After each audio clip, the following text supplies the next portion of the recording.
पढ़ने का समय खत्म। उत्पत्ति उसका 12वां अध्याय और 1 से लेके जब पढ़ते हैं तो वहां पर अब्राहम की बुलाहट का वर्णन है। हालेलुया, ध्यान देंगे, अब्राहम की बुलाहट का वर्णन है। लिखा है यहोवा ने अब्राहम से कहा, अपने देश और अपने कुटुंबियों और अपने पिता के घर को छोड़कर उस देश में चला जा जो मैं तुझे दिखाऊंगा, और मैं तुझसे एक बड़ी जाति बनाऊंगा, तुझे आशीष दूंगा और तेरा नाम महान करूंगा, और तू आशीष का मूल होगा। जो तुझे आशीर्वाद दे उन्हें मैं आशीर्वाद दूंगा, जो तुझे कोसे उसे मैं शाप दूंगा, और भूमंडल के सारे कुल तेरे द्वारा आशीष पाएंगे। हालेलुया। अब्राहम को, अभी उसका नाम अब्राहम नहीं है, अब्राम है। अब्राम को परमेश्वर बुलाता है और उसे कहता है कि अपने देश, अपने कुटुंबियों, अपने पिता के घर को छोड़कर उस जगह पर चला जा, उस साइड को चला जा, उस ओर चला जा जो मैं तुझे दिखाऊंगा। हालेलुया। अभी कोई जगह नहीं दिखाई है, अभी कोई देश का नाम नहीं बताया, अभी कोई गांव का, शहर का नाम नहीं बताया, पर परमेश्वर अब्राम से बोल रहा है कि अपने घर को, कुटुंबियों को, पिता को छोड़कर निकल आ मेरे लिए, क्योंकि मैं तुझे भेजता हूं। हालेलुया। परमेश्वर जब बुलाता है, परमेश्वर जब हमें किसी काम के लिए चुनता है, जब किसी काम के लिए परमेश्वर जो नियुक्त करता है, हो सकता है सारी चीजें उस समय नहीं बताता कि क्या क्या होगा, क्या करूंगा, क्या नहीं, पर परमेश्वर एक आवाज देता है, एक बुलाहट देता है, कॉल करता है, और परमेश्वर चाहता है कि हम उसकी कॉल को रिस्पॉन्ड दें, हम उसका आंसर दें, उसको उत्तर दें, और उसको कहेंगे यस परमेश्वर, जैसा तू कहता है मैं वैसा करूंगा। हालेलुया। उसके आज्ञा माने जाने से, उसका वचन पूरा होने से, उसका कहना माने जाने से सारी आशीषें इसी में छिपी हुई हैं। हालेलुया। हम कई बार परमेश्वर की बुलाहट को नहीं सुनते, आवाज को नहीं सुनते, उसका कहना नहीं मानते, जो वो कहता है करने को वो नहीं करते, बट परमेश्वर से उम्मीद, और परमेश्वर से जो है हम जो है ऐसी आशीषों की उम्मीद लगा के बैठते हैं कि शायद परमेश्वर अपने आप इसे हमारे जीवन में पूरा कर देगा। हालेलुया। आप सुन रहे ध्यान से, आप इधर सुने, कुछ मिनट के लिए कुछ सुने, सुनेंगे तो लेके जाएंगे, ना सुनेंगे तो कुछ नहीं लेके जाएंगे। वचन आपको आशीष देगा, वचन आपकी जिंदगी बदलेगा। सो बाइबल कहती है परमेश्वर ने अब्राहम को बुलाया, उसे कहा अपना घर छोड़ दे, अपने पिता को छोड़ दे, अपने कुटुंबियों को छोड़ दे, और जिस जगह मैं तुझे भेजता हूं वहां तुझे जाना है, वहां तुझे जाना होगा। हालेलुया। अब अब्राहम ने क्या किया? 3 वचन में लिखा है, जो तुझे आशीर्वाद दे उसे मैं आशीष दूंगा, जो तुझे कोसे उसे मैं शाप दूंगा, सारे भूमंडल के कुल जो है वो तेरे द्वारा आशीष पाएंगे। हालेलुया। बोलो, सारे भूमंडल के कुल मेरे द्वारा आशीष पाएंगे। परमेश्वर ने मुझे बुलाया है, परमेश्वर ने मुझे चुना है, परमेश्वर ने मुझे कहा है ये कर, जब मैं करूंगा तो मैं देश के लिए, नेशंस के लिए, जातियों के लिए, परिवारों के लिए, लोगों के लिए एक आशीष का मूल सोर्स हो जाऊंगा, मूल स्रोत बन जाऊंगा। हालेलुया। अब्राहम ने जैसा परमेश्वर ने कहा था वैसा ही किया। 4 वचन से लिखा है, यहोवा के इस वचन के अनुसार अब्राहम चला और लूत भी उसके संग चला, और जब अब्राहम हैरान देश से निकला उस समय वह 75 वर्ष का था। इस प्रकार अब्राहम अपनी पत्नी सारे और अपने भतीजे लूत को, जो उसने और जो धन उन्होंने इकट्ठा किया था, जो प्राणी उन्होंने हरान में प्राप्त किए थे, सबको लेकर कनान देश में जाने को निकल चला, और वे कनान देश में आ गए। हालेलुया। अब्राहम ने अपनी पत्नी सारे को साथ लिया, उसका नाम अभी सारे है, सारा ने लिया। अपने भतीजे लूत को लिया, अपना धन जो उन्होंने इकट्ठा किया था वो लिया, और प्राणियों को भी लिया, लोगों को भी लिया, सबको लेकर परमेश्वर के कहने के अनुसार निकले, और एक देश कनान है जहां पर आकर वो रहने लगे। हालेलुया। परमेश्वर की आज्ञा का पालन करते हुए, परमेश्वर के कहे हुए के अनुसार वो जो है वैसा ही सेम कर रहे जैसा उन्होंने परमेश्वर से सुना है। हालेलुया। अब परमेश्वर ने जैसा उनको निकाला था वो निकले, और बाइबल कहती है उस देश के बीच में जाते हुए अब्राहम शेकेम में, जहां मोरे का बांज वृक्ष पहुंचा, उस समय उस देश में कनानी लोग रहते थे। तब यहोवा ने अब्राहम को दर्शन देकर कहा, यह देश मैं तेरे वंश को दूंगा, और उससे वहां यहोवा के लिए उसने दर्शन में, उसने वहां यहोवा के लिए जिसने उसे दर्शन दिया था एक वेदी बनाई, और वो वेदी पर प्रार्थना करने लग गया। हालेलुया। जब परमेश्वर ने उसको दर्शन दिया, जब परमेश्वर ने उसको बातें बताई, जब परमेश्वर ने उसको कहा मैं तेरे लिए ये करूंगा, तो अब्राहम ने उस देश में जाकर यहोवा के लिए सबसे पहले एक काम किया। वो क्या किया? एक वेदी बनाई। बोलो क्या किया? एक वेदी बनाई। वेदी जानते क्या होती? वेदी वो होती है जहां पर परमेश्वर के लिए बलिदान चढ़ाया जाता है। आज के समय में अगर कहें तो वो जगह जहां हम प्रार्थना करते हैं। हालेलुया। मैं आपसे पूछना चाहता हूं, आपने अपने घर में एक वेदी बनाई है जहां प्रार्थना करते हो? बनाई? नहीं बनाई? एक वेदी बनाओ अपने घर। वेदी का मतलब आपके घर के अंदर एक जगह, एक कॉर्नर, एक वो हिस्सा जहां आप डेली प्रार्थना करेंगे। हर समय वही प्रार्थना करेंगे। ये नहीं आज मैंने वहां कर ली, कल मैंने वहां कर ली, आज चलते हुए कर ली, कल फिरते हुए कर ली। नहीं, एक जगह बनाओ अपने घर में जहां आप रोज यहोवा के सामने आओ, परमेश्वर के सम्मुख बैठो और खुदा से कहो, खुदा मैं तुझे ढूंढने के लिए आया हूं। हालेलुया। खुदा मैं तुझे खोजने के लिए आया हूं। आज मैं यहां से तुझसे बातें करूंगा और आज मैं यहां तेरी आवाज को सुनना चाहूंगा। ये वेदी है, एक स्थान है, ये आपके घर में, हर एक के घर में होना चाहिए। चाहे आपका घर एक कमरे का क्यों ना हो, कोई बात नहीं, एक कॉर्नर सेलेक्ट कर लो, आज से वहां आप डेली प्रार्थना करोगे। हालेलुया। परमेश्वर ने दर्शन दिया, परमेश्वर ने वायदे किए, परमेश्वर ने बातें कही, परमेश्वर ने रिच बनाने के लिए आशीष दी। परमेश्वर ने जो कहा कि जो तुझे आशीष दूंगा मैं उसे आशीष दूंगा, जो तुझे कोसे मैं उसे शाप दूंगा। एक इतना बड़ा परमेश्वर ने वायदा किया। अब्राहम अपना घर छोड़ के चला गया, अपना कुटुंब छोड़ के चला गया, अपना सब कुछ छोड़ के प्रभु के पीछे हो लिया और एक वेदी बनाकर वहां जो है वो परमेश्वर से प्रार्थना करने लग गया। हालेलुया। कई बार मुझे और आपको लगता है हमें परमेश्वर ने बुलाया है, दर्शन दिया है, बात की है, अब हमें हार्डवर्क करने की जरूरत नहीं है, अब प्रयत्न करने की जरूरत नहीं है, अब कुछ करने की जरूरत नहीं है। प्रभु ने वादा कर दिया, सब कुछ अपने आप आ जाएगा। अपने आप से कुछ भी नहीं होगा। हालेलुया। अपने आप से कुछ नहीं होता। हमें प्रयास करना होगा, हमें दुआएं करनी होगी, हमें प्रार्थना करना होगा। जब जब हम प्रार्थना करेंगे, जितनी हम प्रार्थना करेंगे उतना परमेश्वर हमें ग्रेस देता चला जाएगा और उसके वायदे पूरा होते हुए चले जाएंगे। हालेलुया। सो अगर आपको आशीष पानी है, अगर बरकत पानी है, अगर ब्लेस होना है तो खुदा से बात करना सीखो, खुदा की आवाज सुनना सीखो, खुदा के साथ उसके सम्मुख आके एक वेदी बना के अपना बलिदान देना सीखो। पुराने नियम में लोग बलिदान जानवरों के चढ़ाते थे, नए नियम में परमेश्वर ने बोला अपने शरीरों का जीवित और पवित्र बलिदान करके उसे चढ़ाओ, ये तुम्हारी आत्मिक सेवा है। हालेलुया। ये हमारा शरीर जो है प्रभु जीवित मांगता है। प्रभु को हमारे ब्लड की जरूरत नहीं है, ब्लड बहा दिया गया यीशु मसीह का, किसी और चीज की आवश्यकता नहीं है। वो तुम्हें मांगता, तुम्हें चाहता है। क्या तुम अपना जीवन उसे समर्पण करोगे? क्या तुम अपनी अच्छी वासना और लालसाओं को छोड़कर जो शरीर की थी, जिसके हम पहले कर्जदार थे, जिसमें हम जीते थे, उनको छोड़कर परमेश्वर के पास आओगे? क्या खुदा से कहोगे कि खुदा मैं अपना बेस्ट समय जो है तुझे देता हूं, मैं अपना अच्छा जो समय है वो तुझे देता हूं। जब दुनिया खा रही है, जब दुनिया पी रही है, जब दुनिया घूम रही है, उस समय मैं तेरे सम्मुख आया हूं, क्योंकि मैंने अपना जीवन जो है तुझे समर्पण कर दिया। मेरे लिए कुछ मायने नहीं रखता संसार में क्या चल रहा है। हालेलुया। हालेलुया। यही जीवित समर्पण है, यही जीवित सैक्रिफाइस है, यह बलिदान है जो हमें परमेश्वर को चढ़ाना है। अब्राहम ने वेदी बनाई, अब्राहम परमेश्वर से प्रार्थना करने लग गया। हालेलुया। सो पहला सबसे जो काम अब्राहम ने किया, परमेश्वर की आज्ञा का पालन किया और प्रार्थना करना शुरू किया। हालेलुया। हम अगर आशीष को देखना चाहते हैं अपने जीवन में, बरकत को देखना चाहते हैं, उन्नति को देखना चाहते हैं, बढ़ोतरी को देखना चाहते हैं, सबसे पहले परमेश्वर के वचन का पालन करना सीखें।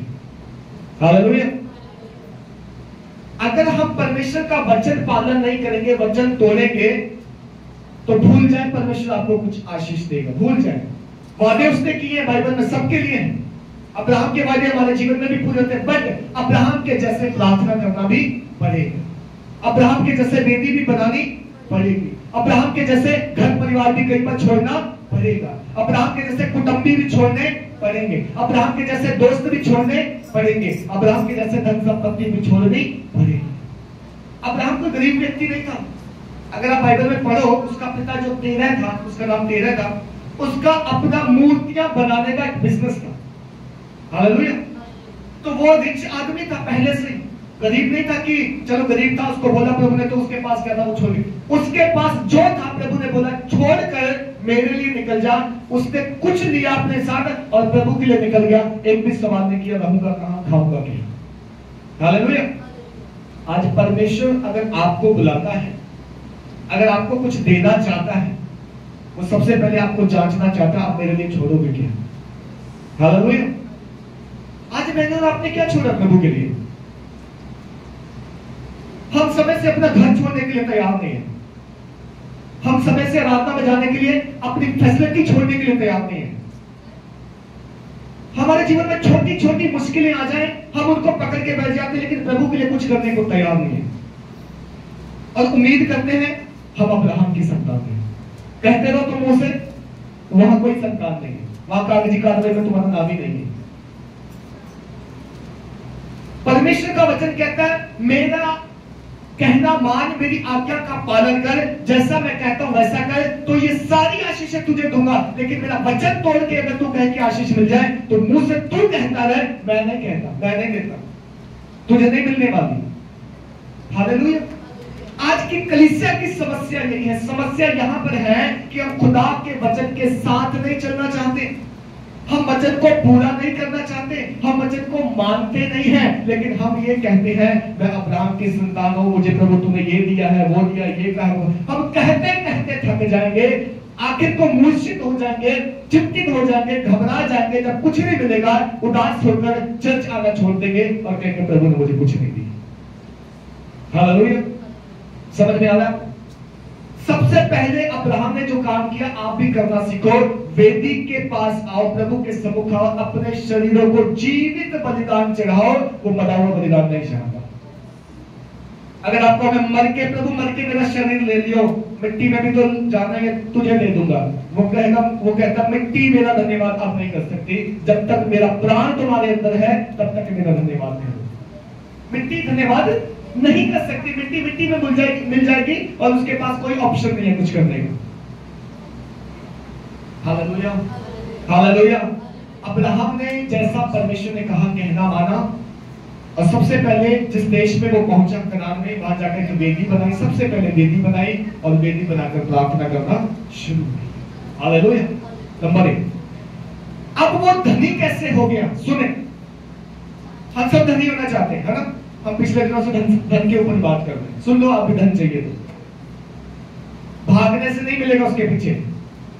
वो धन एक ऐसा जैसे नोट को ना एक रस्सी बांध रखी, तुम आगे आगे तुम पीछे पीछे भागो, नोट आगे नहीं जाता, तुम भागो जितना मर्जी, वो नहीं मिलने वाला, वो किसी के हाथ नहीं आया आज तक, और जिसके आया भी उसका बन के नहीं रहा, वो तो आया गया, किसी का नहीं हुआ। हालेलुया। हम सब सुन रहे हैं, किसी को नींद तो नहीं आ रही? नींद आ रही हो तो बताएं। पढ़े 13 अध्याय उत्पत्ति, पहला दूसरा वचन। तब अब्राम अपनी पत्नी और अपनी सारी संपत्ति लेकर लूत को भी संग लिए हुए मिस्र को छोड़कर कनान के दक्षिण देश में आया। अब्राम भेड़ बकरी गाय बैल और सोने रुपए का बड़ा धनी था। बस बस, थैंक यू। लिखा कि तब अब्राम अपनी पत्नी सारा और सारी संपत्ति लेकर लूत को भी संग लेकर मिस्र को छोड़कर कनान के दक्षिण देश में आया। अब्राम भेड़ बकरी गाय बैल और सोने रुपए का बड़ा धनी व्यक्ति था। हालेलुया। कोई गरीब नहीं था वो। लोग कहते हैं कि चर्च में आने वाले लोग जो है वो गरीब होते हैं, गरीबों को बुला लाते हैं लोग बोलते हैं जी उनको लालच दिया जाता है इसलिए चर्च में आ जाते हैं, पैसा दिया जाता है। दुनिया में अफवाहें हैं, बाहर बाजार में ये अफवाहें हैं, पर बाइबल का परमेश्वर कहता है कि जब उसने अब्राहम को बुलाया, अब्राहम धनी था, वो सोने रुपए वाला था, वो भेड़ बकरी वाला था, वो बहुत धनी था। उसको परमेश्वर ने बुलाया, उसको क्या कहा? तू यदि मेरे साथ चलेगा, यदि तू मेरी वाचा का पालन करेगा, मैं तुझे और धनी बनाऊंगा, मैं तुझे जातियों का मूल पिता बनाऊंगा, और जैसे समुद्र के किनारे के जैसे बालू होती है वैसे तेरी संतान होगी, वैसे तेरे डिसेंडेंट होंगे, कोई गिनने ना पाएगा। हालेलुया। मसीह में आके लोग जो हैं वो धनी होते हैं, मसीह का वचन पालन करके लोग आशीषित होते हैं, मसीह के पीछे आने से कोई धन की जो है कमी नहीं होती। ये हमारे अंदर एक नेगेटिव पॉइंट है जो शैतान ने डाल रखे। तुम चर्च जाओगे तो उस दिन की कमाई तुम्हारी कहां जाएगी? अगर संडे में दिहाड़ी लगा लो 600-700 रुपए और आ जाएंगे। बताओ मुझे कितने लोग हैं जो संडे में दिहाड़ी लगा के धनी बन गए और वो उनका नाम जो बड़ी लिस्ट में चला गया। अब जितने धनवान लोगों को देखोगे इस दुनिया में, सब संडे के दिन आराधना करने वाले लोग हैं। वो अपनी मार्केट बंद करते हैं, बिजनेस बंद करते हैं, अपनी दुकान को शटर लगाते हैं। वो संडे के दिन जीवित परमेश्वर की आराधना करते हैं। जिस परमेश्वर ने कहा तू सबत का दिन मान, यदि उसका कहा हुआ वचन हम मानेंगे, वो 6 दिन में इतनी आशीष देगा कि तुम महीने में उतना नहीं कमा सकोगे। बोलो हालेलुया, हालेलुया। आशीष उसके वचन को मानने से है, ना कि अपनी योजना बना के अपनी इच्छा पे चलने से। धनवान बनना है तो खुदा के साथ चल के बनो। कौन बना करता है? वो तो कहता है मेरे पास आ, मैं तुझे आशीष दूंगा। लोग कहते हैं खुदा के पास जाने से मेरा काम छूट जाएगा। अरे तुम अविश्वासी हो, इसलिए तुम्हें लगता है काम छूट जाएगा। तुम अविश्वासी बनो, जो तुम्हें ये काम दे सकता है वो तुम्हें वो काम भी दे सकता है कि तुम 6 दिन कमाओगे और तुम्हारी कमाई तुम भरपूरी से खाओगे। हालेलुया, भरपूरी से खाओगे। खुदा ने वचन ये कहा है कि 6 दिन मेहनत करके कमाओ और खाओ, 7वें दिन तू विश्राम ले। 7वें दिन मुझे याद करने के लिए आना, 7वें दिन आके मेरा थैंक्स करना कि प्रभु तूने 6 दिन संभाला। क्या फायदा उस कमाई का जिसको हमने 7 दिन कमाया लेकिन खा कोई और रहा है। डॉक्टर खा रहा है, वैद्य खा रहा है, हकीम खा रहे हैं, कोर्ट कचहरियां खा रही हैं, बॉस खा रहा है, कमा मैदान खा रिश्तेदार रहे हैं। ऐसा भी है, कमा हम रहे, खा कौन? रिश्तेदार रहे। उस कमाई का क्या फायदा प्रियो? तू अपनी कमाई को निश्चय खाने पाएगा। किसने कहा है? ये परमेश्वर ने कहा। निश्चय 100% तू खाएगा, तेरे बच्चे खाएंगे, तेरी पत्नी घर में दाखलता के समान बढ़ेगी, तेरे बच्चे जड़पाई के पौधों के समान होंगे। ये किसने कहा? ये परमेश्वर ने कहा है। यदि तेरा घर फ्रूटफुल होगा, तू आशीषित होगा, तेरे घर में झगड़े नहीं होंगे फाइनेंस के कारण, तेरे घर में तेरी पत्नी रोने पीटने का काम नहीं करेगी कि घर में ये नहीं है, वो नहीं है, ये खत्म हो गया, वो खत्म हो गया। कब? जब तू खुदा को पहला स्थान देगा। हालेलुया। सो वचन को सुनो, वचन को मानो, वचन पे चलो, आशीष तुम्हारा वेट कर रही है, बरकत तुम्हारा पीछा करेगी, फाइनेंस तुम्हारे ब्लेस्ड होंगे और तुम रिच हो जाओगे। और बाइबल कहती जो तुम्हें आशीष देगा मैं उसे आशीष दूंगा, अगर कोई तुम्हें कोसेगा मैं उसे श्राप दूंगा। तुझे डरने की जरूरत नहीं है। हालेलुया। अपना धन वहां पे इकट्ठा कर जहां ना चोर चुराता है, ना काई लगती है, ना कीड़ा लगता है, ना कोई आके कहता है कि मेरा मेरा मेरा। तेरा धन तेरे पास रहेगा, ऐसी जगह पे इकट्ठा करो। हालेलुया। चंचल धन पे विश्वास न करें जो हवा से उड़ जाता है। चंचल धन, हम रात दिन मर गए, हमारी कमर टेढ़ी हो गई कर करके काम, बट वो चंचल धन हमारे पर्स में डूबता ही नहीं। वो जैसे ही आया तैसे ही 10 काम आए, सब में बांट दिए, मेरा पर्स फिर खाली। हालेलुया। सो अब्राहम धनी था, धनी हुआ परमेश्वर के साथ चल के, परमेश्वर की बात मान के, खुदा के साथ जो है वफादारी से चल के। एक और बात बताता हूं आपको, आप 14 अध्याय में आए। अब्राहम कहता है कि मैं धनी कैसे हुआ, वो भी बताता है। वो ये नहीं कहता मुझे किसी ने दिया। 14 अध्याय का आप 17 से 23 तक पढ़े।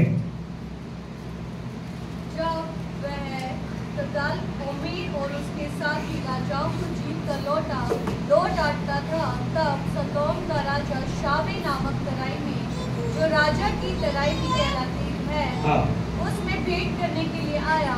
तब शालेम का राजा मिलिकसिदिक, जो परम प्रधान ईश्वर का याजक था, रोटी और दाख ले आया और उसने अब्राहम को ये आशीर्वाद दिया, परम प्रधान ईश्वर की ओर से, जो आकाश और पृथ्वी का अधिकारी है, तो धन्य हो और धन्य है परम प्रधान ईश्वर, जिसने तेरे द्रोहियों को तेरे वश में कर दिया है।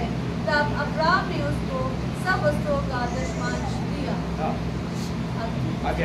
तब सदोम के राजा ने अब्राहम से कहा, प्राणियों को तो मुझे दे और धन को अपने पास रख। अब्राहम ने सदोम के राजा से कहा, परम प्रधान ईश्वर यहोवा, जो आकाश और पृथ्वी का अधिकारी है, उसकी मैं ये शपथ खाता हूँ कि जो कुछ तेरा है उसमें से ना मैं तो एक सूट और ना जूती का बंधन ना कोई और वस्तु लूंगा, कि तू ऐसा ना कहने पाए कि अब्राहम मेरे ही कारण धनी हुआ। बस हालेलुया। पीछे कोई जगह है, नींद की झपकियां बहुत तेज आ रही हैं। बोलो एक दूसरे को हम सोने के लिए नहीं आए।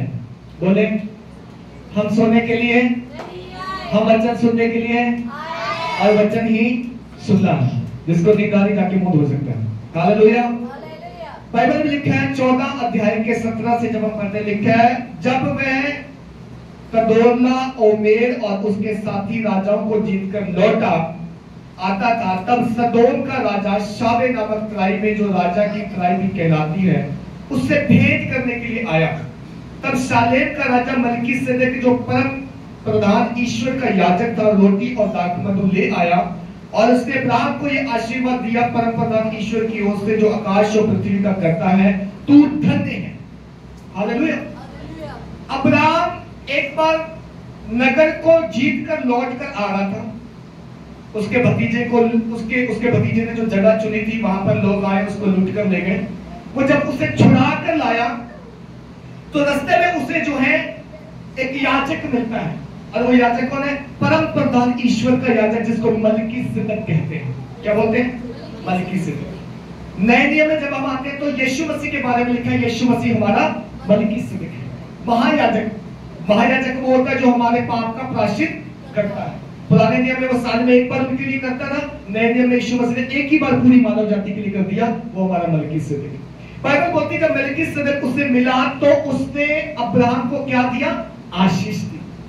यहाँ पे लिखा है कि उसने उसको आशीर्वाद दिया, रोटी और दाखमधु दिया और कहा तू धन्य है, जीवित परमेश्वर की संतान, तू धन्य है। तब लिखा है कि और धन्य है परम प्रधान ईश्वर, जिसने तेरे द्रोहियों को तेरे वश में कर दिया। तब अब्राहम ने उसको सब वस्तुओं का क्या दिया? दशमांश। बोलो सब वस्तुओं का क्या दिया? दशमांश। दशमांश नए नियम का रूल नहीं है, दशमांश पुराने नियम से चलता चला है, अब्राहम के समय से। अब जब उसने दशमांश दिया तो वो क्या कह रहा है मलिकिसेदेक? वो कह रहा है कि प्राणी तो दे दे मुझे, लोग तो दे दे, पर बाकी वस्तुएं मैं नहीं लूंगा। अब्राहम क्या कह रहा है? कहता है कि अगर मैं तुझे सब वस्तुएं ना दूं और फिर लोग कहें कि तूने दशमांश नहीं दिया इसलिए धनी हो गया, तो ये बात गलत हो जाएगी, इसलिए मैं तुझे सब वस्तुओं का दशमांश दूंगा। हालेलुया। सब वस्तुओं का, दैट मींस जितने उसके पास गधे थे, घोड़े थे, भेड़ थी, बकरियां थी, पैसा था, सोना था, रूपा था, आदमी थे, सब चीजों का दशमांश दिया। और बाइबल कहती है कि मैं, अब्राहम कहता मैं ऐसा ही करूंगा क्योंकि कल को कहीं लोग ये ना कहें अब्राहम ने लूट मचाई है, अब्राहम ने चोरी की है, अब्राहम ने दशमांश नहीं दिया, ये इसलिए धनी है। वो कहता है मैं दूंगा और देकर दिखाऊंगा कि परमेश्वर मुझे आशीष देता है। हालेलुया। आज लोग अपना दशमांश नहीं देते, जानते क्यों?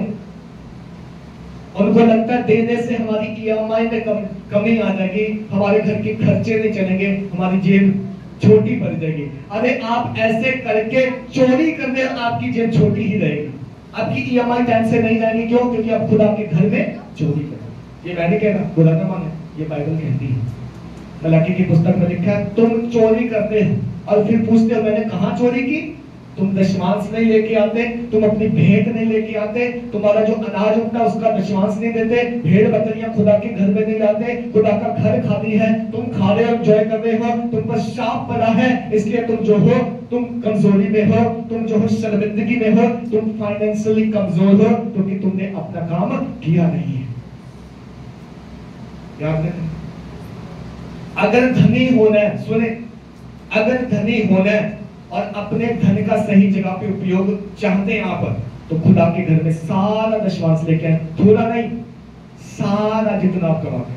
ये बाइबल में क्या है? सारे दशमांश ले आ ताकि मेरे घर में किसी वस्तु की घटी ना रहे। जब खुदा के घर में घटी नहीं रहेगी, खुदा आपके घर में घटी नहीं रहने देगा। आप खुदा के घर में नहीं लेके जाते, खुदा के घर में वस्तुओं की घटी है, खुदा कहता तेरे घर में भी घटी रहेगी, तो हमेशा मांगने वाला रहेगा। हालेलुया। आप सबको समझ में आ रहा है? पैसा कमाना है, धनी होना है, जिंदगी में सुकून लेना है, आशीष लेनी है, तो खुदा का वचन मानना सीखें। ये खुदा का वचन आधा मानने के लिए नहीं है, आधा आधा मान लो जो अच्छा लगता है, जहां पे आशीष आशीष लिखी है, जहां पर देने के बारे में बात है, उस चैप्टर को स्टेपलर कर दो, वो नहीं पढ़ेंगे। बाइबल के परमेश्वर ने पुराने नियम में जब इस्राएलियों को कड़वा साग पात खाने के लिए बोला तो क्या बोला? सारा खाना, हड्डियों से सारा, कुछ भी मत छोड़ना। That means सारी आशीषें अगर चाहिए तो सारा वचन मानना, कुछ भी छोड़ना मत। ऐसा नहीं कि पुराना नियम हमारे अगेंस्ट है, पुराना नियम और नया नियम मिलके ही जो है परमेश्वर का वचन कंप्लीट होगा। जो पुराने नियम में लिखा है वो नए नियम के साथ जुड़ता है, तब वो कंप्लीट होता है। यीशु मसीह ने कहा मैं भविष्यवक्ताओं की भविष्यवाणियां कैंसिल करने नहीं आया, उन्हें पूरा करने के लिए आया हूं। मैं तोड़ने नहीं, मैं उन्हें कंप्लीट करने के लिए आया हूं। मेरे विषय में ऐसा लिखा है, वो काम मैं करने के लिए आया हूं। तो पुराना नियम और नया नियम अलग नहीं है, वो परमेश्वर का वचन है, वो एक है। हालेलुया। सो बाइबल में लिखा है कि अब्राहम ने उस मलिकिसेदेक को कहा कि ऐसा नहीं हो सकता कि मैं अपनी सारी चीजों का दशमांश न दूं। अगर मैं ऐसा करूंगा तो ये चोरी हो जाएगी और मैं आशीषित नहीं होऊंगा, इसलिए तुझे लेना ही पड़ेगा। मैं खुशी से दे रहा हूं, मैं आनंद से दे रहा हूं, कुल के नहीं दे रहा, मैं अपने दिल के धन्यवादी रूपी बलिदान के साथ अपना सारा दशमांश देगा। हालेलुया। सो बाइबल कहती है जब उसने दशमांश दिया, जब उसने अपना सारा कुछ दिया, तो लिखा है कि अब्राहम ने सदोम के राजा से कहा परमप्रधान ईश्वर यहोवा जो आकाश और पृथ्वी का अधिकारी है, उसकी मैं ये शपथ खाता हूं कि जो कुछ तेरा है उसमें से मैं कुछ ना रख लूंगा, कि ऐसा न हो कि लोग कहें अब्राहम मेरे ही कारण धनी हो। वो शपथ खा रहा है, वो शपथ खा के कह रहा है कि ऐसा होगा ही नहीं कि मैं खुदा का हिस्सा जो खुदा को, वो कहते ये मेरा नहीं है, ये उसका है, खुदा का है। दशमांश खुदा का है, टाइट खुदा का है, वो किसी कलीसिया पासवान किसी मेंबर का नहीं है, वो खुदा का है। जब आप देते हो, आप खुदा के लिए दे रहे हो, आपने अपना काम कर दिया, आगे खुदा जैसे अगुवाई करेगा वो इस्तेमाल होगा। आपने अपनी आशीष को जो है बो दिया है, और जब आपने बोया है आप उसे काटोगे, आप काटने पाओगे। आपने नहीं बोया, आप नहीं काटोगे। इसमें खुदा का दोष नहीं है, इसमें आपने वचन तोड़ा है। जहां वचन टूटेगा वहां शैतान काम करेगा। हालेलुया। सो अब्राहम ऐसे ब्लेस्ड हुआ। 15 अध्याय में आएंगे, 15 अध्याय का 6 वचन पढ़ें। उसने यहोवा पर विश्वास किया, हाँ, और यहोवा ने इस बात को उसके लेखे में धर्म गिना। उसने यहोवा पर विश्वास किया और यहोवा ने इस बात को उसके लेखे में क्या गिना? धर्म गिना। धर्म का काम क्या है? आज बहुत सारे लोग धर्म का काम करते हैं, मीठा पानी पिलाना, लंगर लगाना, कपड़े देना, दान देना, बहुत सारे धर्म के काम। बट एक धर्म का काम उसमें यह भी है, आप यहोवा पर जब विश्वास करते हो, यहोवा आपको धर्मी ठहराता है, उसके लेखे में धर्म का काम गिना गया। हालेलुया। क्या विश्वास किया उसने? उसने विश्वास किया अगर मैं सब कुछ छोड़ के चला भी जाऊंगा तो यहोवा मेरी रक्षा करेगा। उसने विश्वास किया मैं अपने सारे चीजों में से 10वां हिस्सा दे भी दूंगा, मुझे खुदा बनाएगा, ये विश्वास किया। उसने विश्वास किया कि मैं चाहे अपना देश छोड़ के आ गया हूं, मुझे पराये देश में भी यहोवा संभालेगा, क्योंकि उसने वादा किया है, क्योंकि उसने बुलाया है, क्योंकि उसने मुझे निकाला है, वो मेरी अगुवाई करेगा। ये विश्वास किया, इसलिए उसका काम जो है धर्म का काम गिना गया। Hallelujah, hallelujah. विश्वास करो, ये धर्म का काम है। विश्वास करो मुझे बीमारी नहीं होगी, चाहे दवाइयां खत्म भी हो जाए संसार में। विश्वास करो, विश्वास करो मेरी परिस्थिति को खुदा बदल सकता है, चाहे मैं आज कैसा भी हूं। विश्वास करो, विश्वास करो खुदा मेरे घर के खर्चे उठाएगा। विश्वास करो, विश्वास करो मैं जहां भी जा रहा हूं खुदा मेरे साथ है, काम सफल वो करेगा। विश्वास करो। आज विश्वास नहीं है लोगों के अंदर, आज देखी हुई चीजों पे विश्वास करते हैं। लोग बोलते कुछ दिख नहीं रहा। बाइबल का परमेश्वर कहता है विश्वास अनदेखी वस्तुओं का परिमाण है। अनदेखी जो दिखती नहीं है, जो दिखती है उसका विश्वास क्या? आपको मैं दिख रहा हूं, उस पर क्या विश्वास करना मैं कर रहा हूं? अगर मैं नहीं दिख रहा तब बोलो विश्वास से, हाँ कोई करा, वो विश्वास है। आपको नहीं मालूम आपके घर में कल क्या होने वाला, आपके जीवन में कल क्या होने वाला, ये विश्वास है। आप कहो कि जो भी होगा अच्छा ही होगा। मेरे बच्चों की शादी कैसे होगी आपको चिंता है, आप विश्वास करो खुदा है वो करेगा। आपके बच्चों की एजुकेशन का क्या होगा, आप विश्वास करो खुदा करेगा। ये जब आप विश्वास करोगे, खुदा कहता है ये धर्म का काम है और तू इस विश्वास के द्वारा धर्मी ठहराया गया है। हालेलुया। लिखा है कि उसने यहोवा पर विश्वास किया और यहोवा ने इस बात को उसके लेखे में धर्म लिया। हालेलुया। जल्दी जल्दी हम आगे बढ़े। वो विश्वास के द्वारा परमेश्वर का जो है मित्र बन गया, धर्मी गिना गया। आखिरी वचन एक और पढ़ेंगे, 15 अध्याय उसका 13 वचन से पढ़ें। तब यहोवा ने अब्राम से कहा, हाँ, यह निश्चय जान कि तेरे वंश पराए देश में परदेसी होकर रहेंगे और उस देश के लोगों के दास हो जाएंगे और वे उनको 400 वर्ष तक दुख देंगे। बस क्या होगा? परमेश्वर दास हो जाएंगे। तब यहोवा ने अब्राम से कहा, अभी वो अब्राम, ये अब्राहम नहीं बना, उसकी कोई संतान नहीं।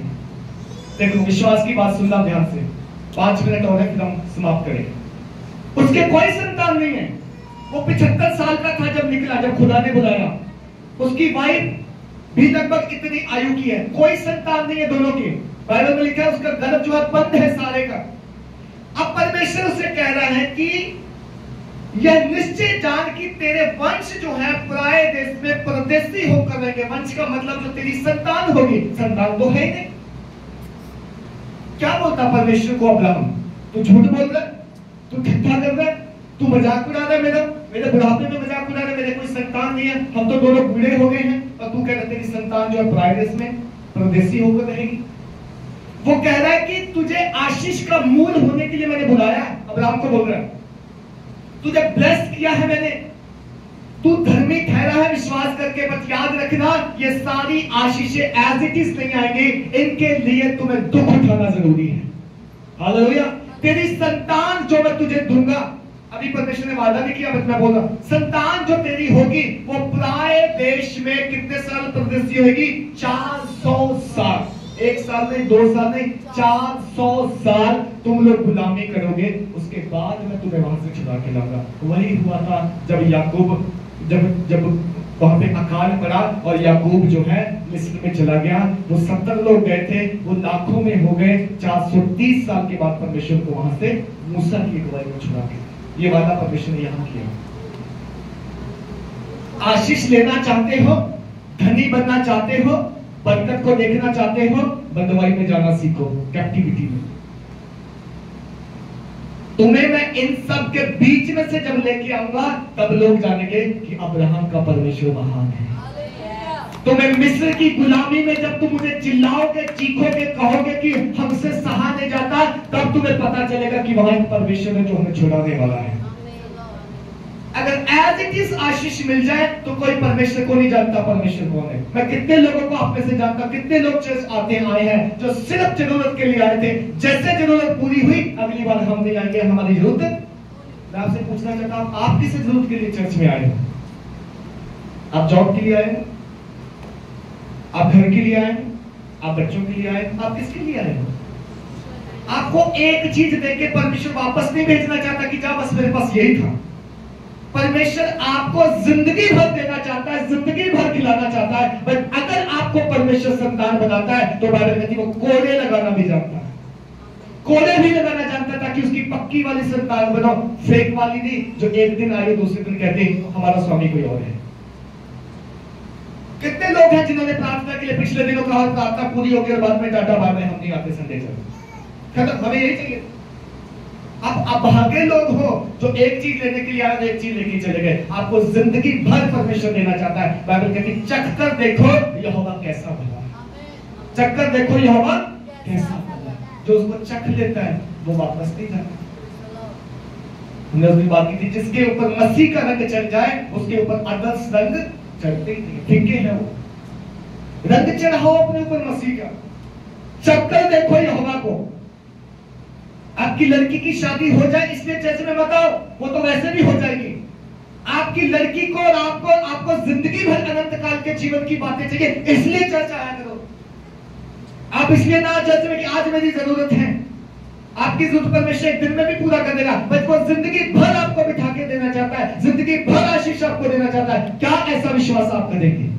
क्या ऐसा प्रण लेंगे? ऐसा ही अब्राहम की तरह जो है परमेश्वर को मित्र बनाएंगे? क्या ऐसा खुदा से कहेंगे खुदा तूने कहा है मैं निकल जाऊंगा, तूने बुलाया है मैं जाऊंगा, तूने जो कहा है सो मैं करूंगा, मुझे वापस देखने की जरूरत नहीं, पीछे क्या होगा? अब्राहम ने एक भी बात नहीं बोला कि मेरे परिवार का क्या होगा, मेरे पिता का क्या होगा जिसका काम काज इतना बड़ा है, उसका हाथ कौन बताएगा। उसने एक भी बात नहीं कहा। उसने कहा खुदा तूने बुलाया है, मैं विश्वास करता हूँ, मैं तेरे लिए निकलूंगा और जाऊंगा।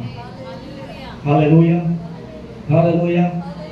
अब्राहम का परमेश्वर कहता है जो तुझे आशीष देगा मैं उसे आशीष दूंगा। बाइबल अगर आप नए नियम को पढ़ोगे वहां पे बहुत बार लिखा है कि हम अब्राहम के द्वारा आशीषित हैं। जैसा अब्राहम ब्लेस्ड था वैसे हम ब्लेस्ड हैं। सीखो अब्राहम से। अब्राहम ने क्या किया? विश्वास की। कोई तर्क वितर्क नहीं है, कोई ये नहीं है कि मैं ठीक क्यों नहीं हुआ जल्दी, मुझे प्रभु ने जल्दी ब्लेस क्यों नहीं किया, मुझे प्रभु ने जल्दी आशीष की। कोई सवाल नहीं है। बस एक ही बात पता है, खुदा ने बुलाया मैं जाऊंगा।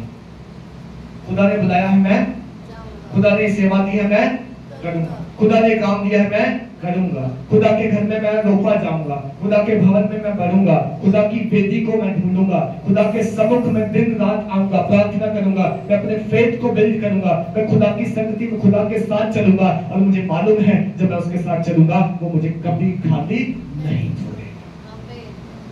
मैं एक चीज लेने के लिए नहीं आया खुदा के पास। मुझे कोई समस्या थी, प्रॉब्लम थी, किसी ने बताया चल जा, मैं इसलिए नहीं आया। हाँ ऑफ कोर्स मेरी प्रॉब्लम थी, मैं सॉल्व हो गई, लेकिन मैंने यहाँ पर आके सच्चाई पा ली है, मैंने उद्धार पा लिया, मैंने जीवन पा लिया। मैं पीछे नहीं लौटूंगा, मैं आगे ही आगे बढ़ता चलूं। क्यों? क्योंकि मुझे खुदा से अभी बहुत कुछ चाहिए, मुझे जिंदगी भर उससे चाहिए। वो मेरा मुक्ति दाता है, वो मेरा प्रभु है, वो मेरा परमेश्वर है और वो सब कुछ मेरे लिए अच्छा उचित रखता है। उसकी योजना भली है, उसकी योजना उत्तम है, उसके हाथ में जो है मेरे लिए बहुत बड़े प्लान है। इसलिए मैं खुदा के घर में बढ़ूंगा, रोपा जाऊंगा, मैं उसके भले कामों को स्मरण करूंगा, याद करूंगा और मुझे मालूम है मुझे किसी वस्तु की घटी नहीं होगी। Hallelujah, hallelujah. आज मैं आपसे पूछना चाहता हूँ, आपने क्या छोड़ा है जब खुदा के लिए आए? जब खुदा ने बुलाया आपने क्या छोड़ा? आपने क्या त्यागा? आपने क्या समर्पण किया? आपने अपने शरीर को कितना पवित्र और जीवित और भावता करके खुदा को दिया? ये आज डिपेंड करता है आपसे, आपके ऊपर। खुदा ने हम सबको बुलाया है, याद रखना। आप ऐसे नहीं आए, आप सडन नहीं आए, आप बुलाए गए हैं। बुलाए जाने के बाद रिस्पॉन्स आपने देना, ये आप पे डिपेंड करता है। आप आकर भी वापस जा सकते हैं, चर्च में आकर भी वैसे ही रह सकते हैं जैसे पहले थे। नो चेंज, नो बदलाव। बिना खुदा की आत्मा पाए, बिना खुदा के रेमा वर्ड को पाए आप अभी भी आइडल की तरह रह सकते हैं। लेकिन आप चाहें, अगर आप चाहें, आप डेली प्रतिदिन खुदा में भर सकते हैं, भर सकते हैं और उसका एक इंस्ट्रूमेंट बन सकते हैं ताकि उसकी महिमा के लिए इस्तेमाल हो। हालेलुया। अब्राहम एक था जब बुलाया गया, खुदा ने लूत को नहीं बुलाया था, सारे को नहीं बुलाया था, अब्राहम को बुलाया था। तू आ, वो उनको साथ ले आया। खुदा ने उससे वादे किए। एक जगह पे लिखा है कि तू सिद्ध होता चला जा और मेरी उपस्थिति में चलता चला जा। अब्राहम को खुदा ने ये नहीं कहा कि बस मैंने तुझे बुला लिया, तू जो मर्जी कर, मैंने तुझे सारे वादे दे दिए, सब दे देंगे ना। तू मेरी उपस्थिति में सिद्ध होता चला जा, डे बाय डे। अपने प्रॉब्लम्स को पीछे छोड़ता जा, अपने अविश्वास को पीछे छोड़ता जा, अपने उलझाने वाले पापों को पीछे छोड़ता जा, अपने उन दोस्तों, यारों, मित्रों को, अपनी उन अभिलाषा को, डिजायर को पीछे छोड़ता जा। मैं तब तुझे आगे बढ़ाऊंगा। अगर तुम मुझे इन सबको साथ लेके चलना है तो परमेश्वर कहता है वादे तो मैंने कर दिए पर पूरे नहीं हो देंगे, तूने मेरे लिए छोड़ा ही क्या है? बुलाता है परमेश्वर, कुछ त्याग चाहता है। क्या चाहता है? त्याग चाहता है। त्याग करने के लिए तैयार है? त्याग करने के लिए तैयार है? अगर त्याग करने के लिए तैयार है, वचन मानने के लिए तैयार है, तो आज भी कहता है मैं तुझे जातियों के बीच में इस्तेमाल करूंगा, मैं तुझे नेशंस के बीच में इस्तेमाल करूंगा, तुझे एक ही से मैं लाखों को बदल डालूंगा अगर तू मेरे पीछे चलेगा तो। सिद्धता के साथ, पवित्रता के साथ, हर उलझाने वाली, रोकने वाली वस्तु, पाप को पीछे छोड़ के। अब्राहम ने छोड़ा, अब्राहम निकल गया, अब्राहम ने विश्वास किया, अब्राहम ने विश्वास देना सीख लिया। अब्राहम जैसा कोई धनी नहीं था। बाइबल कहती है वो जहां जहां गया, वो जिस देश में गया, उस देश के राजा जो थे जलन रखते थे अब्राहम से, तेरा कौन परमेश्वर है, तू किसको मानता है, तू इतना धनी हो गया है। Hallelujah, hallelujah. परमेश्वर के पास आने से आप गरीब नहीं होते, ये बात दिमाग से निकाल दें। बिल्कुल निकाल दें, डिलीट कर दें। आप कभी पीछे नहीं रहते, कभी कमजोर नहीं रहते। अरे सर्वशक्तिमान परमेश्वर ने आपको बुलाया, होने देगा कि क्या वो आपको कमजोर कर दे, निर्बल कर दे? होने देगा कि वो आपका कुछ लॉस हो जाए? लॉस नहीं होने देगा, वो आपको बढ़ाएगा, आपको ऊंचा करेगा और आपको देश और विदेश में इस्तेमाल करेगा। वो आपको आपके नगर में सबसे ऊंचा बनाकर इस्तेमाल करेगा। बाइबल का परमेश्वर बोलता है तेरे जैसा कोई नहीं होगा। तेरे जैसा, बोलो मेरे जैसा कोई नहीं होगा। मैं यूनिक हूं, बोलो मैं खुदा का बुलाया हुआ। अब्राहम के परमेश्वर ने मुझे बुलाया है और मैं विश्वास के साथ आगे बढ़ूंगा। हालेलुया। आओ मेरे प्रियो, अब्राहम के जीवन से सीखें। अब्राहम ने ओबे किया, वचन कहना माना, वेदी बनाई, प्रार्थना करना शुरू किया। फर्स्ट थिंग, पहली जो बात है, ये आप भी करना सीखो, वचन को मानो और प्रार्थना करो। दूसरी बात, वो रिच था, कमजोर नहीं था, वो रिच था। आप जैसे भी हैं प्रभु आपको वहां से उठाएगा। कई लोग बोलते हैं जब बिल्कुल सिद्ध हो जाएंगे ना, जब हम एकदम पंडित बन जाएंगे तब चर्च जाएंगे। मतलब जब हमारे अंदर कोई पाप नहीं होगा, जिम्मेदारियां खत्म हो जाएंगी, बच्चे भी आ दिए, धोते पोते भी आ दिए, सारे रिश्तेदारों को निपटा दिया, जमीन जायदाद बांट, फिर तब देखेंगे खुदा के घर में चलेंगे। आप जैसे भी हैं खुदा के पास आओ, वो यहीं से आपको बनाना चाहता है। मेरे पास तो होते थे वो जब मेरी शादी की बात करते थे शुरू के दिनों में, वो मुझसे बोलते थे शादी कर लेना, तो मैं कोई जवाब नहीं देता था। वो समझ जाते थे, बोलते थे तू सोचना कि जब मैं सेटल हो जाऊंगा तो शादी करूंगा। वो बोलते मसीह लोग कभी सेटल होते नहीं है, वो ऑलरेडी सेटल है। हालेलुया। वो बोलते हम ऑलरेडी सेटल हैं, क्योंकि हमारा पिता परमेश्वर है, उसको मालूम है कब क्या चाहिए, अपने समय में वो देता जाएगा। तुम जस्ट विश्वास करो और आगे बढ़ते जाओ। अब्राहम धनी था, अब्राहम ने विश्वास किया, परमेश्वर का मित्र बन गया, धर्मी ठहराया खुदा ने से। और अब्राहम जो है उसको एक खुदा ने जो है चेतावनी दे दी कि तेरे डिसेंडेंट जो होंगे, तेरे बच्चे जो होंगे, वो बंधुआई में जाएंगे 400 साल के लिए। अब्राहम चाहता तो वही मना कर देता, मुझसे नहीं होगा। आपको कोई बोल दे आप इतने सालों के लिए जेल जाओगे खुदा के लिए, क्या बोलोगे? ओ भाई मैं घर में ठीक हूँ, मैं चर्च नहीं आता। हाँ, हमें से ज्यादातर लोग इसलिए डरते हैं। हम सफरिंग फेस नहीं करना चाहते, मुश्किल फेस नहीं करना चाहते, पर बरकत चाहते खुदा में। बट मेरी झोली भर दे, करना मुझे कुछ ना पड़े। जब तक करोगे नहीं तब तक झोली नहीं भरे, याद रखें। 400 साल तेरे वंश को जो है वो मिस्र की गुलामी में भेजूंगा, वो जाएंगे। अब्राहम ने वो भी स्वीकार किया। अभी बच्चा है नहीं, अभी एक भी बेटा नहीं है अपना, बट उसे मालूम है कि अगर उसने कहा है तो दैट मींस वो देगा। अगर उसने कहा है तो वो देगा। आप इस लिखे हुए वचन पे विश्वास करें, क्या कहता है? जो ये कहता है, आपको चाहे 100% कोई कहते कि ये होगा नहीं, आप खुदा के वचन को पकड़ के खड़े रहो और कहो खुदा ने बोला है, ये होकर रहेगा, चाहे सारी दुनिया टल जाए। उसने कहा है और उसका वादा कोई तोड़ नहीं सकता। उसके ऊपर कोई भी नहीं है जो उसका वचन कहे लेकिन तेरा वचन नहीं, मेरा वचन है, उसके ऊपर कोई नहीं है। उसका वचन अटल है, अगम्य है, ज्योति है, उसके खुलने से प्रकाश होता है, उसके वचन में सब कुछ है। आओ खुदा के वचन को मानने वाले लोगों, हम खुदा पर विश्वास करें। अब्राहम की तरह आशीष लेनी है तो अब्राहम की तरह सैक्रिफाइस करना चाहिए। अब्राहम की तरह धनी बनना है तो अब्राहम की तरह बोलना सीखें। अब्राहम की तरह अगर जातियों का पिता कहलाना है तो अब्राहम की तरह 400 साल की गुलामी अगर खुदा देता है, कोई भी दिक्कत हो सकती, कोई भी मुश्किल हो सकती, सीखो उसे, उसमें से जाना सीखो। जब इस्राएलियों को वहां से निकाला, खुदा ने अपने नाम को प्रकट किया, अपनी महिमा को प्रकट किया। हालेलुया। आइए हम सब अपने स्थानों में खड़े हो जाएं। Thank you Jesus. धन्यवाद यीशु।